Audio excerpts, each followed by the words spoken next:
चलो हम क्या पढ़ रहे थे बेटा? करंट इन कंडक्टर्स पढ़ना था हमें। Current in conductors, current in conductors. दूसरा, इसको एक्सप्लेन कैसे कर रहे थे? Explained bye electron gas model. अब जरा करके देखते हैं। Explained bye electron gas model, ठीक है, ये कहानी है हमारे पास। अब जरा देखो क्या क्या है इशू हमारे पास। सपोज मैंने कोई कंडक्टर लिया,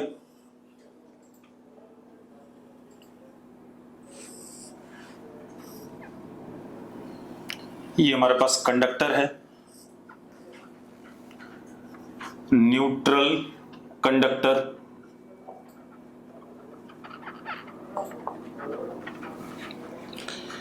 अब अप्रोक्सीमेटली एक एटम का size, volume of atom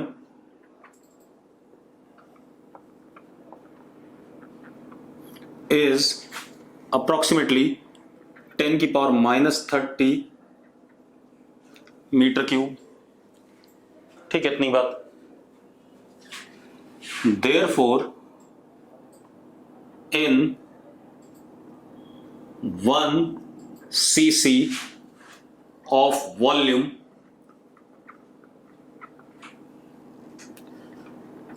number of atoms approximately 10 की power 23।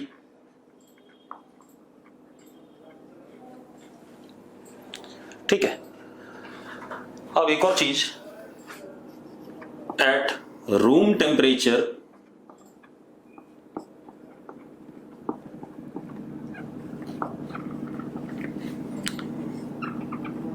conducting atoms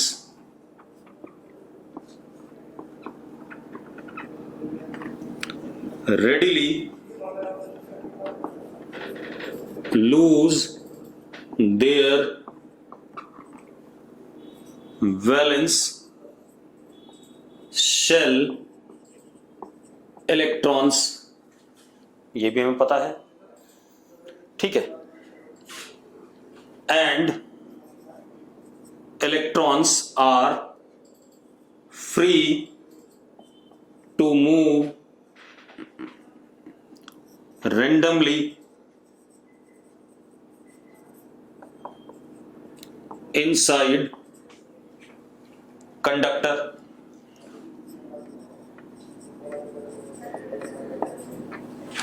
randomly freely move करेंगे inside conductor due to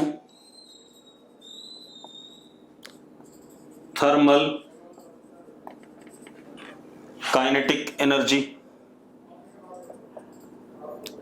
and ionized atoms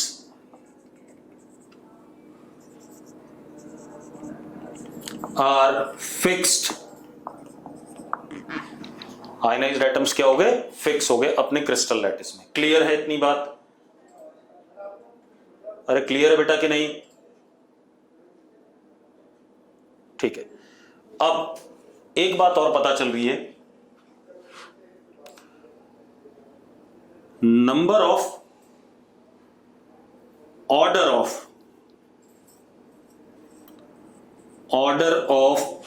number of free electrons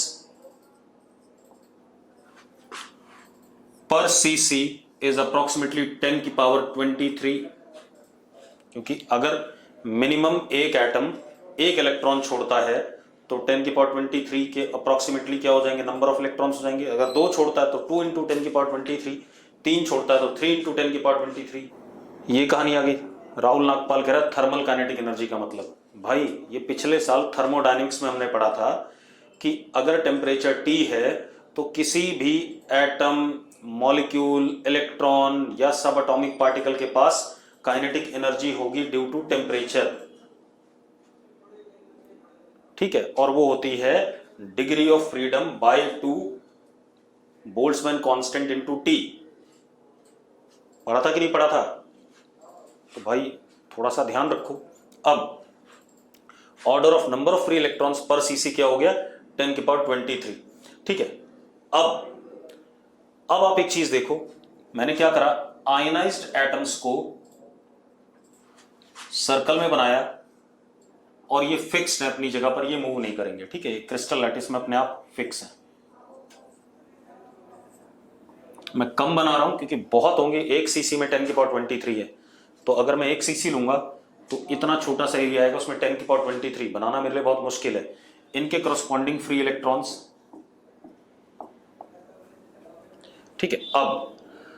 अब जो फ्री इलेक्ट्रॉन्स हैं वो रेंडमली मूव कर रहे हैं इनसाइड। अब देखो, मैंने इलेक्ट्रॉन गैस मॉडल क्यों कहा इसे, क्योंकि इसको थोड़ा थोड़ा हम केटीजी जैसा ही ट्रीट करेंगे। जो काइनेटिक थ्योरी ऑफ गैसेस थी, जो पोस्टुलेट वहां थे, लगभग इलेक्ट्रॉन्स के लिए वही पोस्टुलेट यहां भी हम मानेंगे।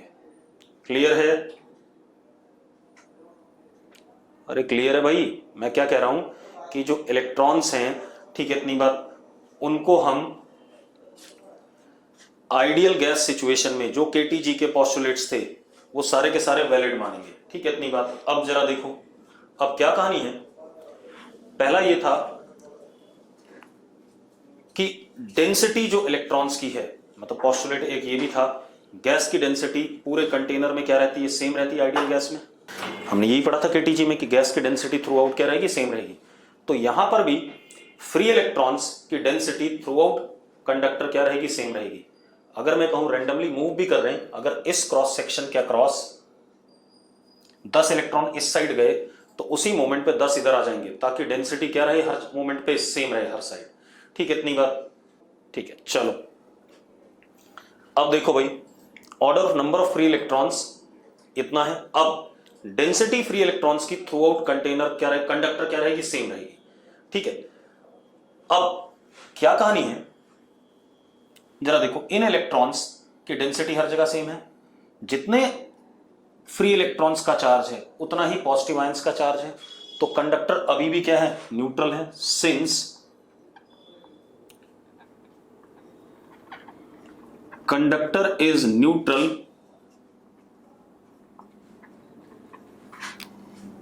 ठीक है, देयरफॉर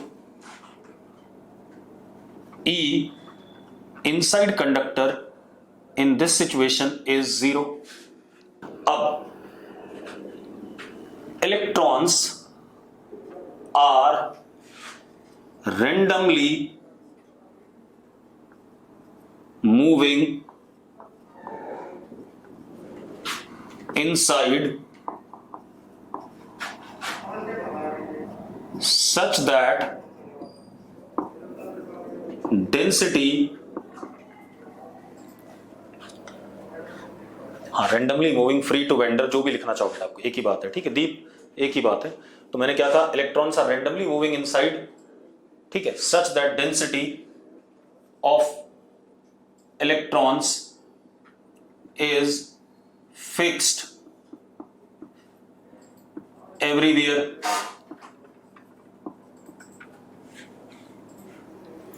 ठीक है भाई, अब देखो जरा, ये कहानी आ गई।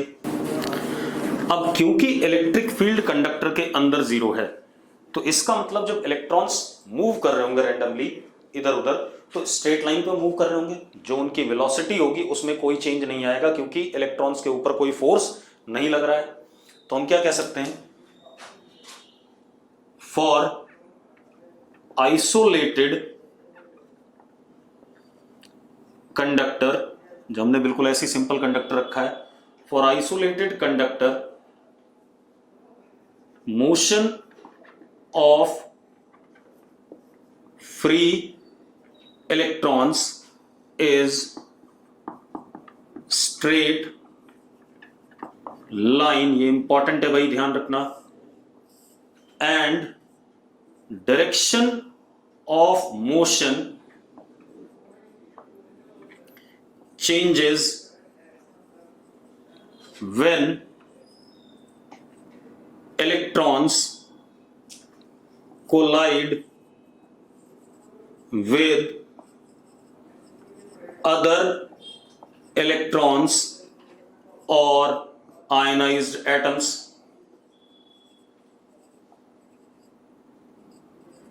मतलब अगर मैं इस इलेक्ट्रॉन का मोशन देखूं, ये इलेक्ट्रॉन है, ये सीधा चला, यहां पर किसी एटम से टकरा गया, अब इस इलेक्ट्रॉन का मोशन ऐसा हो गया, ठीक है।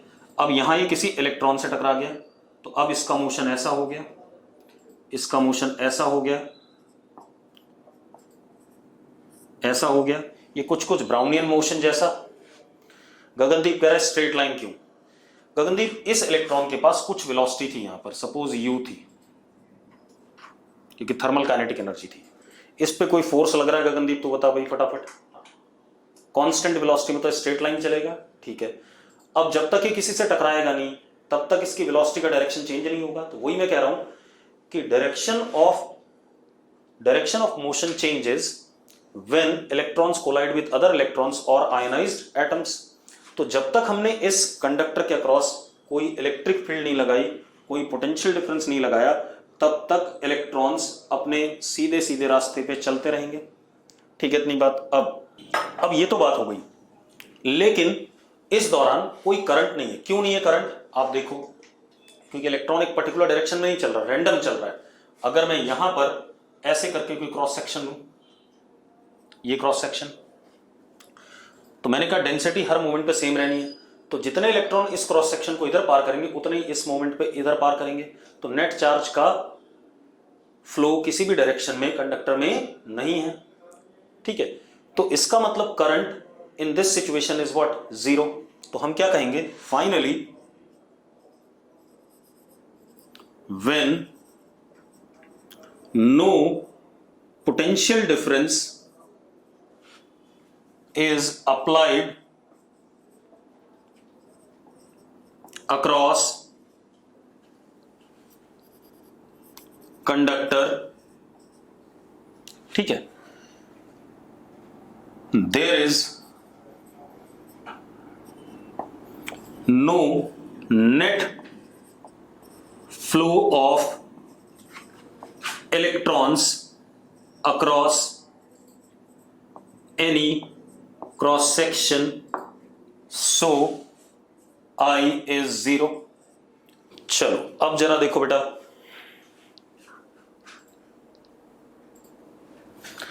अब हम क्या करते हैं, क्योंकि हमें क्या करना है, करंट फ्लो कराना है। करंट फ्लो कराने के लिए हमें चार्ज को एक पर्टिकुलर डायरेक्शन में चलवाना पड़ेगा, ड्रिफ्ट कराना पड़ेगा, ताकि क्रॉस सेक्शन को पार करता रहे एक पर्टिकुलर डायरेक्शन में, तब करंट आएगा। तो उसके लिए मुझे कुछ मैकेनिज्म लगाना पड़ेगा, ठीक है, कुछ वर्क करना पड़ेगा। देखो अभी मैंने कंडक्टर ऐसे ही रख दिया था, कोई करंट नहीं आया, ठीक है। अब आप एक चीज देखो, मेरे हाथ में एल्युमिनियम का ये क्या कहते हैं, मार्कर है। अब इसमें मैंने कोई पोटेंशियल डिफरेंस नहीं लगाया हुआ है, मैंने इसको पकड़ रखा है, तो मुझे कोई करंट नहीं लग रहा, क्योंकि इसमें कोई करंट है ही नहीं, क्योंकि there is no net flow of free electrons in any particular direction. Clear है? अब मैंने क्या करा, ये कंडक्टर है हमारे पास,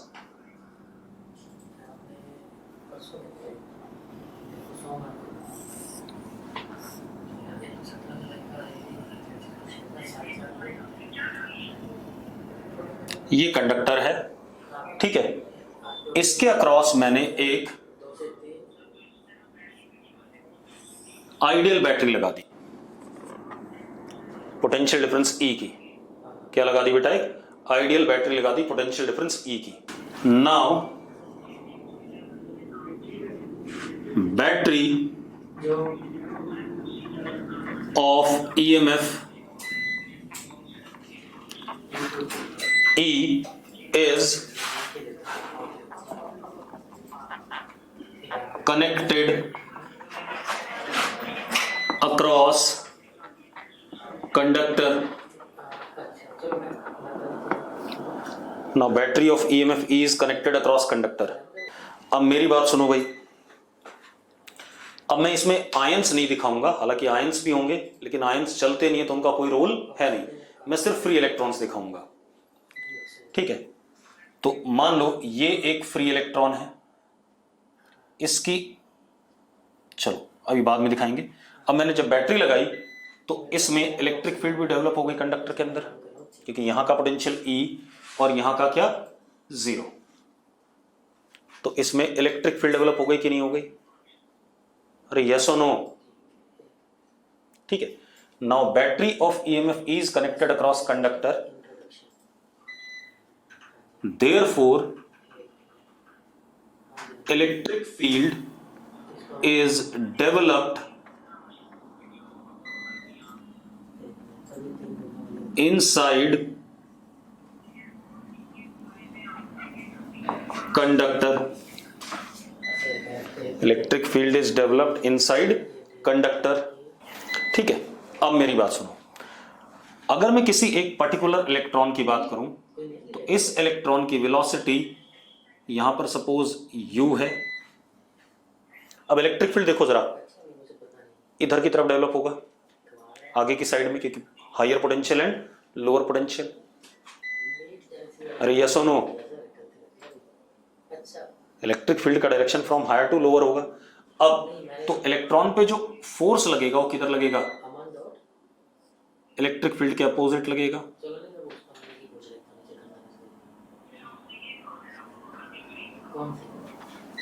यस और नो? माइनस साइन इसलिए क्योंकि इलेक्ट्रिक फील्ड के अपोजिट है, ई वेक्टर तो उधर था, ये फोर्स आ गया। Upon mass is what? Acceleration, mass of electron, यानी कि क्या आ गया? एक्सेलरेशन आ गया कि नहीं आ गया? अब एक मजेदार बात देखो, अब एक बात बताओ, u वेलोसिटी और एक्सेलरेशन, u और a के बीच में जो एंगल है वो आपका 0 और 180 तो नहीं आ रहा है? कुछ अलग सा एंगल आ रहा है कि नहीं आ रहा है? 0 और 180 भी आ सकता है, लेकिन कुछ अलग सा आ रहा है कि नहीं आ रहा, पहले बता दो। अरे यू वेक्टर और एक्सेलरेशन के बीच में, अब सार्थक ने बोला बेटा कि एक्सेलरेशन, सॉरी इलेक्ट्रिक फील्ड का डायरेक्शन, बेटा सार्थक इलेक्ट्रिक फील्ड का डायरेक्शन, एक बात बता, electric field is directed from higher potential to lower potential, ये बात पता है कि नहीं पता है? तो भाई एक बात बता, हायर पोटेंशियल किधर है? इधर है, और लोअर किधर है? इधर। तो इलेक्ट्रिक फील्ड कुछ ऐसा ही तो होगा, मैं एग्जैक्ट डायरेक्शन नहीं बता रहा हूं, लेकिन होगा कुछ ऐसा ही। तो एक्सेलरेशन क्या होगा? उसके अपोजिट, क्योंकि नेगेटिव चार्ज पे फोर्स देख रहे हैं हम। ठीक है। अब एक बात बताओ, इसका जो मोशन होगा वो कुछ कर्विलीनियर होगा कि नहीं होगा? कर्विलीनियर होगा या नहीं, पहले बता दो। ठीक है। अब ये यहां पर किसी चीज से टकराया, किसी चीज से मतलब किससे टकरा गया? इलेक्ट्रॉन से या किसी पॉजिटिव आयन से। तो मान लेते हैं इसकी वेलोसिटी ये यहां पे u1 थी, यहां पर क्या हो गई? u2 हो गई। अब अगेन एक्सेलरेशन ऐसा होगा,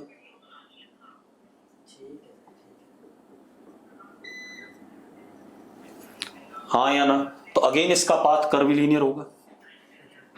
फिर किसी से टकराया, इसकी वेलोसिटी ऐसे हो गई यहां पर,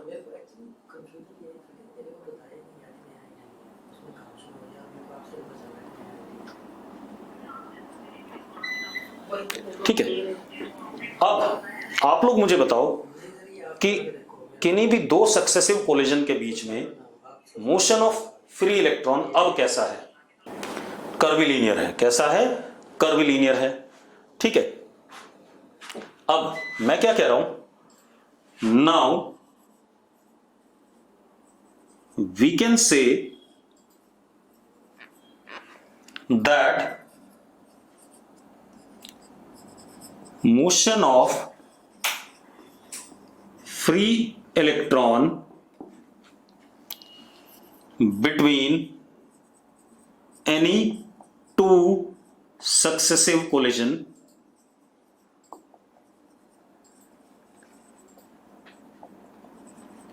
is may be straight line और कर्विलीनियर। हाँ या ना? कह सकते हैं कि नहीं कह सकते हैं? जल्दी बताओ। स्ट्रेट लाइन भी हो सकता है बेटा, कब? जब वेलोसिटी और एक्सेलरेशन एक दूसरे के पैरेलल या एंटी पैरेलल हो जाएं। ठीक है। तो जब हमने इलेक्ट्रिक फील्ड लगा दी या जब हमने बैटरी लगा दी, तो फ्री इलेक्ट्रॉन्स का मोशन दो सक्सेसिव कोलिजन के बीच में कर्व या स्ट्रेट लाइन कुछ भी हो सकता है, लेकिन जब हमने पोटेंशियल डिफरेंस नहीं लगाया था तो दो सक्सेसिव कोलिजन के बीच में हमेशा क्या था, स्ट्रेट लाइन था। यही सवाल पूछता है कई बार बोर्ड में। अब एक और चीज बेटा, एक और चीज दिख रही है कि ये जो इलेक्ट्रॉन है ये ग्रेजुअली इधर की तरफ जा रहा है कि नहीं जा रहा है? ठीक है, तो मतलब ऐसे ही अगला इलेक्ट्रॉन भी ऐसे ही जा रहा होगा, अगला भी ऐसे ही जा रहा होगा, अगला भी ऐसे ही जा रहा होगा। जितने भी फ्री इलेक्ट्रॉन होंगे सारे के सारे कुछ ऐसी कर्व पाथ या स्ट्रेट लाइन पाथ करके ड्रिफ्ट कर रहे होंगे किधर की तरफ, पीछे की तरफ। सबका मोशन आइडेंटिकल नहीं होगा, पहली बात तो ध्यान रखना, सबका मोशन आइडेंटिकल नहीं है भाई। इसका u1 ऐसे है, किसी का u ऐसे था तो ऐसे जाएगा, ठीक है, हर किसी की अपनी अपनी कहानी होगी। लेकिन इन एक्चुअल प्रैक्टिस ये ग्रेजुअली किधर की तरफ ड्रिफ्ट कर रहे होंगे, टुवर्ड्स हायर पोटेंशियल। यस और नो, यस और नो, ठीक है। अब मजेदार बात देखो, अब हमारे पास क्या है, मैंने क्या कहा, किन्हीं भी दो सक्सेसिव कोलिजन के बीच में जो टाइम है उसको मैं कहता हूं रिलैक्सेशन टाइम। ठीक है, इतनी बात, किन्हीं भी दो सक्सेसिव कोलिजन के बीच में जो टाइम है इलेक्ट्रॉन का उसको मैं रिलैक्सेशन टाइम कह रहा हूं, और दो सक्सेसिव कोलिजन के बीच के पाथ को मैं फ्री पाथ कह रहा हूं। क्लियर है? तो क्या कहा मैंने, tau relaxation time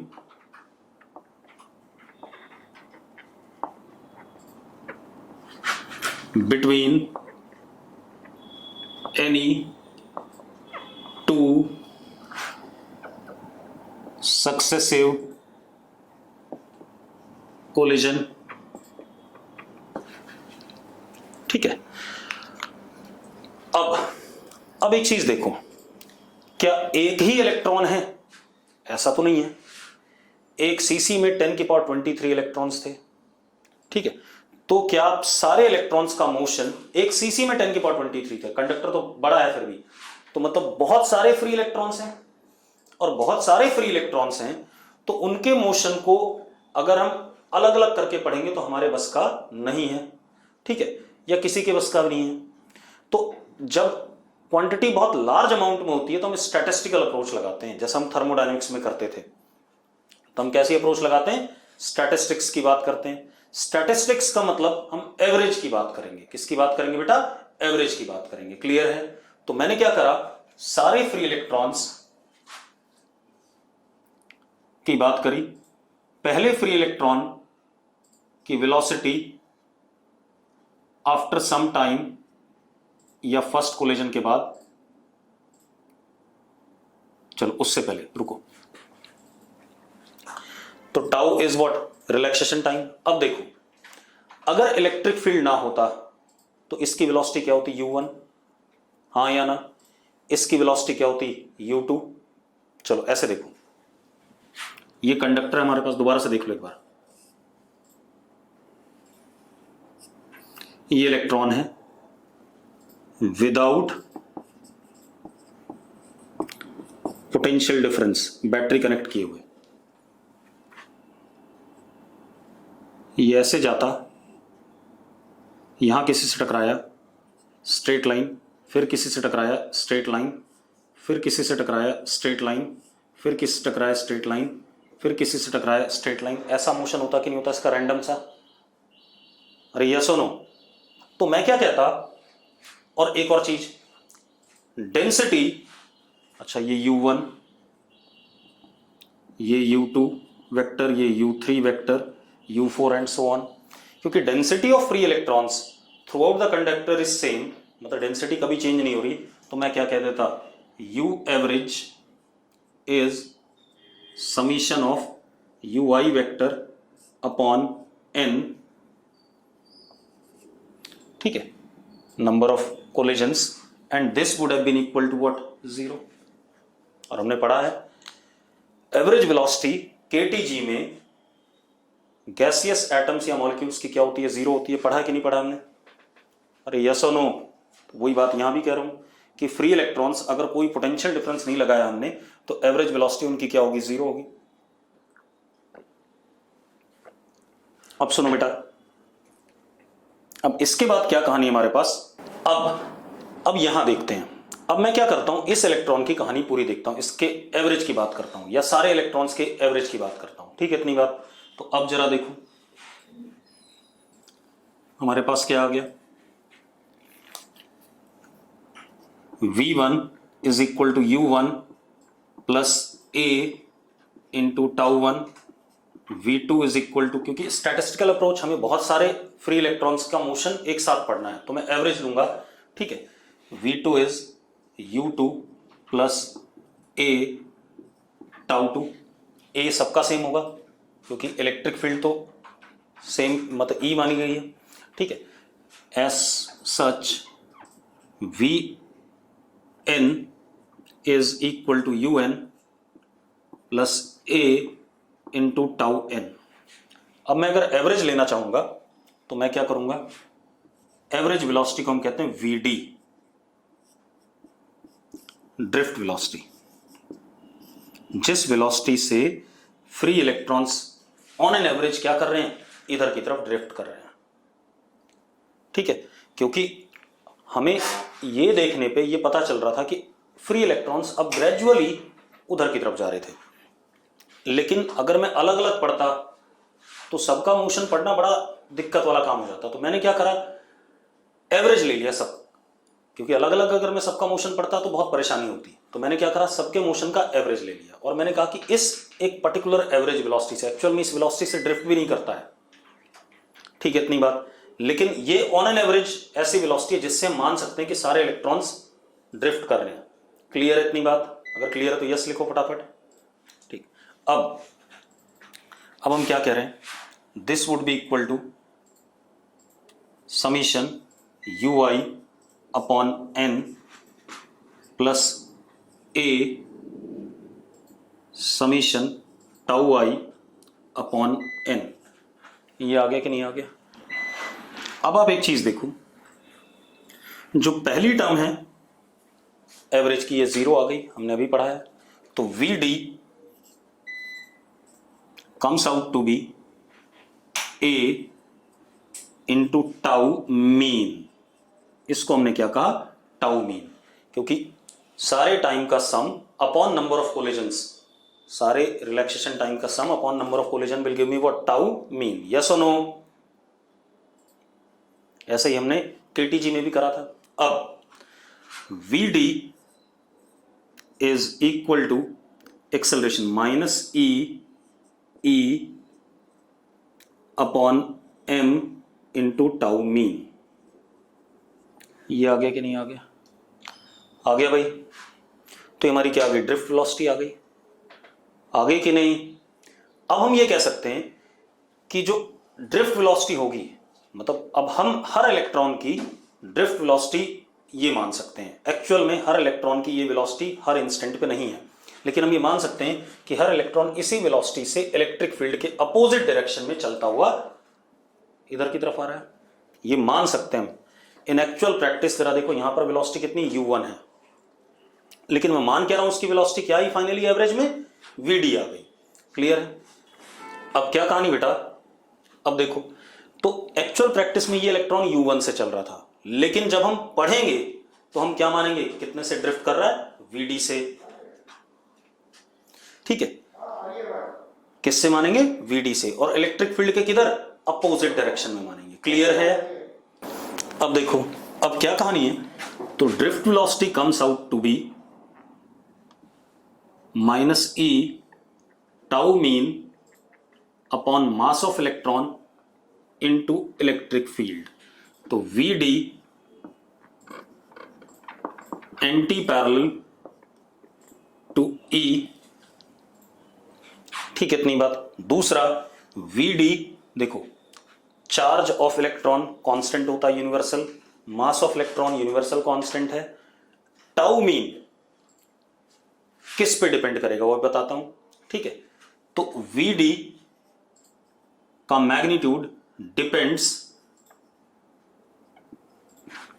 on tau mean and electric field का मैग्नीट्यूड। इन्हीं दो फैक्टर पे डिपेंड कर रहा है। अरे यस और नो? यस और नो? तो अब जैसे कई बार क्या होता है, किताबों में लिखा होता है कहीं पर कि ड्रिफ्ट वेलोसिटी कांस्टेंट होती है, उसका ऑर्डर 10⁻⁻⁴ या -5 सेंटीमीटर पर सेकंड होता है। तो गलत बात लिखी है भाई। जो ड्रिफ्ट वेलोसिटी होती है वो इलेक्ट्रिक फील्ड के मैग्नीट्यूड के प्रोपोर्शनल होती है, ठीक है, और टाउ मीन के प्रोपोर्शनल होती है। ठीक, अब क्या कहानी है, सबसे पहले मैं टाउ मीन को क्या कहते हैं बता लूं, किस पे डिपेंड करेगा। टाउ मीन क्या है, एवरेज ऑफ रिलैक्सेशन टाइम्स, मतलब दो सक्सेसिव कोलिजन के बीच के टाइम्स का एवरेज। अब एक बात बताओ, अगर कोलिजन जल्दी जल्दी होने लगे तो टाउ 1, टाउ 2, टाउ 3 सब छोटे हो जाएंगे। अब क्या कहानी, मैं क्या कह रहा हूं, अगर कोलिजन जल्दी जल्दी हो तो टाउ 1 छोटा, टाउ 2 छोटा, टाउ 3 छोटा, और ये सारे छोटे, तो टाउ मीन भी छोटा, ठीक है। अब क्या कहानी है, मैंने क्या कहा, अगर कोलिजन जल्दी जल्दी होगा तो टाउ 1, टाउ 2, टाउ 3 सब छोटे होंगे तो टाउ मीन भी छोटा हो जाएगा। और कोलिजन अगर देर में होगा, सक्सेसिव कोलिजन, तो टाउ मीन बढ़ जाएगा। अब कोलिजन जल्दी कब हो सकता है, देखो, इफ टेम्परेचर इज इंक्रीज्ड, अगर कंडक्टर का हम टेम्परेचर बढ़ा दें, ठीक है, इतनी बात, then thermal kinetic energy is large and collisions are frequent, collision जल्दी जल्दी होने लगेंगे। तो टेम्परेचर अगर बढ़ता है तो थर्मल काइनेटिक एनर्जी ज्यादा होगी और कोलिजन जल्दी जल्दी होंगे। देयरफॉर टाउ मीन डिक्रीजेस, ठीक है। तो टेम्परेचर बढ़ने पे टाउ मीन क्या करेगा, घटेगा, ठीक है, इतनी बात, कोई दिक्कत नहीं। और इलेक्ट्रिक फील्ड किस पे डिपेंड करती है, इलेक्ट्रिक फील्ड डिपेंड करती है आपने जो बैटरी लगाई और जो आपका कंडक्टर का क्या है कॉन्फ़िगरेशन है, ये ध्यान रखना, ठीक है। तो उसको भी लिख लेते हैं, and electric field depends on EMF and configuration of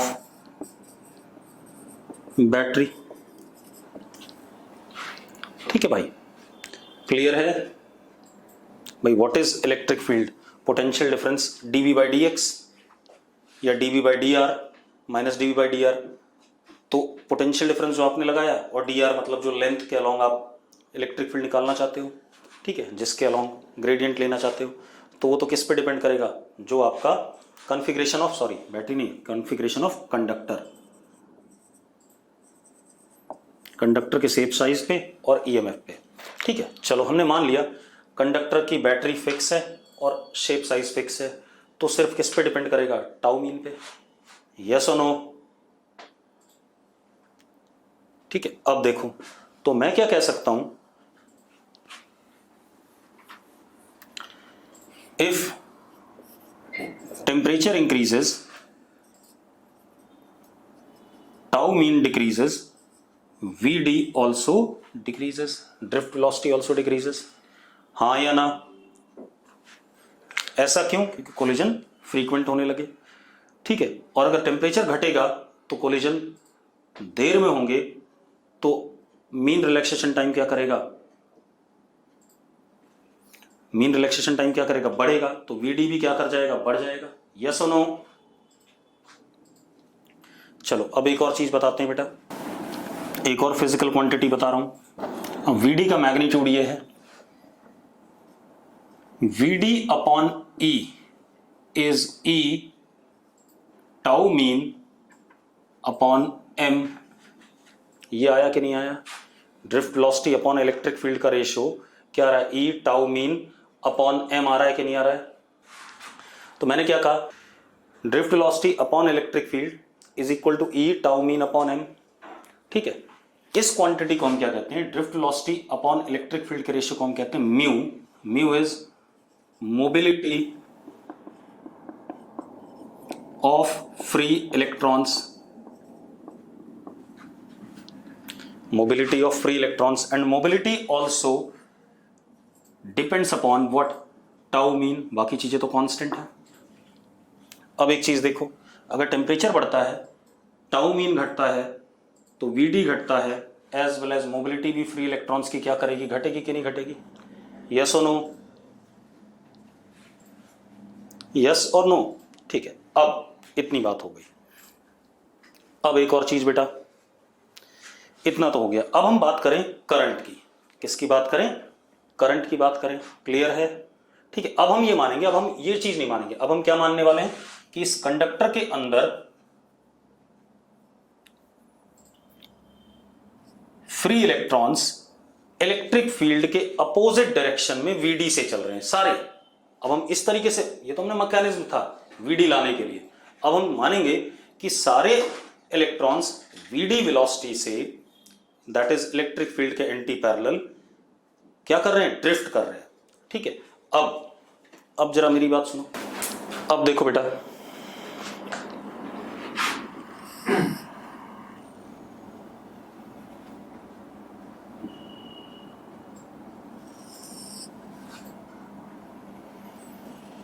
suppose this is conductor, हमने बैटरी लगा दी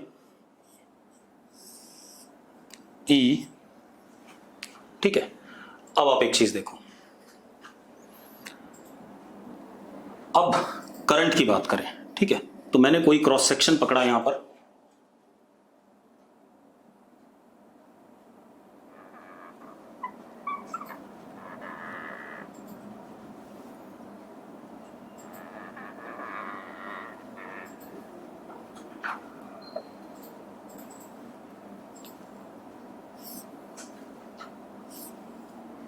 ये क्रॉस सेक्शन पकड़ा, इस जगह पे, सपोज इस जगह पे इलेक्ट्रिक फील्ड ऐसा है,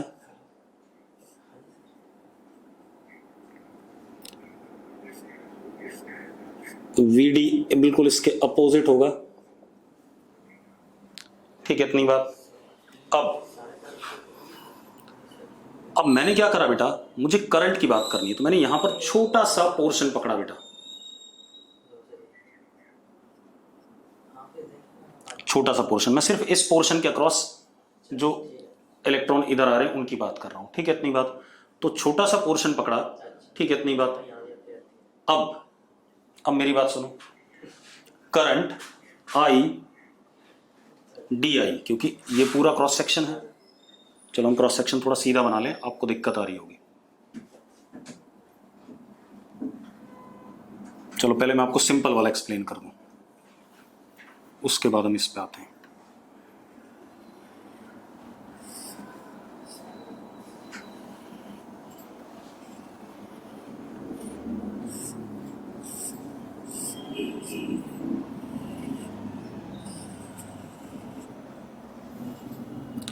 कैसा कंडक्टर? Cylindrical conductor.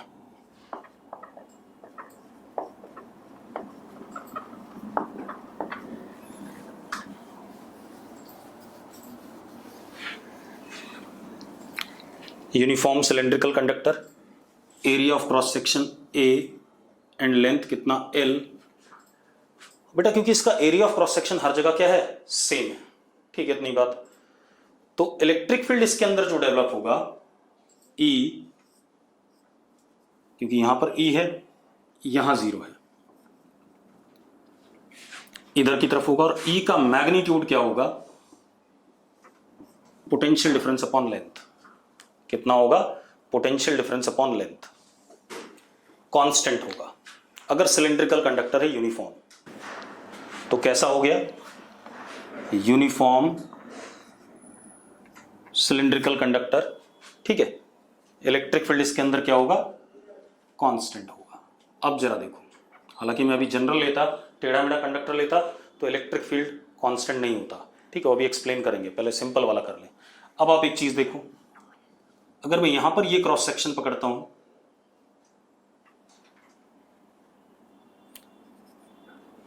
x और एक ऐसा dx, तो इलेक्ट्रिक फील्ड यहां पर इस डायरेक्शन में होगा। VD इधर होगा,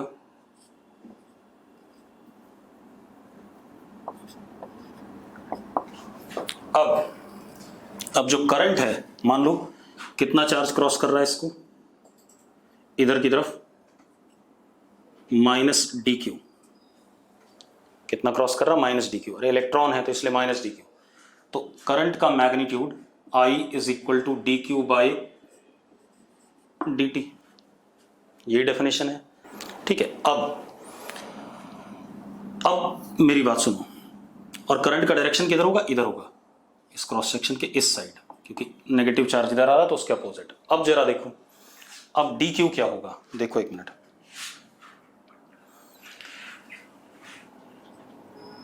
small n a dx by dt। A is area of cross section, dx is this length, small n is number of free electrons per unit volume। मैंने क्या करा, कितना चार्ज इस वॉल्यूम में, छोटे से वॉल्यूम में, n is concentration, number of free electrons per unit volume, तो number of free electrons per unit volume into volume AdX is what, क्या कहते हैं? dq। यस और नो? बेटा मैंने स्मॉल n क्या कहा? Small n is given to us, that is number of free electrons per unit volume, that is concentration of free electrons, ये हमें गिवन है। ठीक है, इतनी बात। अब तो NaDX is number of free electrons in this shaded portion. ठीक है, तो dq क्या हो गया? NaDX upon dt is what, current. तो अब dx बाई dt क्या हो गया? Vd, क्योंकि इलेक्ट्रिक फील्ड यूनिफॉर्म है। इलेक्ट्रिक फील्ड कैसी है? कांस्टेंट है इधर की तरफ, तो Vd भी कांस्टेंट होगा इधर की तरफ, क्योंकि what is Vd? Vd is simply minus E tau mean E vector upon small m। अगर इलेक्ट्रिक फील्ड यूनिफॉर्म है तो Vd भी यूनिफॉर्म होगा, बस अपोजिट डायरेक्शन में होगा। तो अब ये Vd आ गया हमारे पास, dx by dt।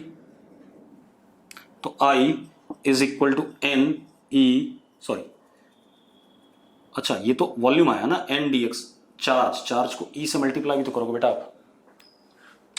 n into a dx is what, number of free electrons, और चार्ज कितना होगा dq, E से मल्टीप्लाई करोगे कि नहीं करोगे?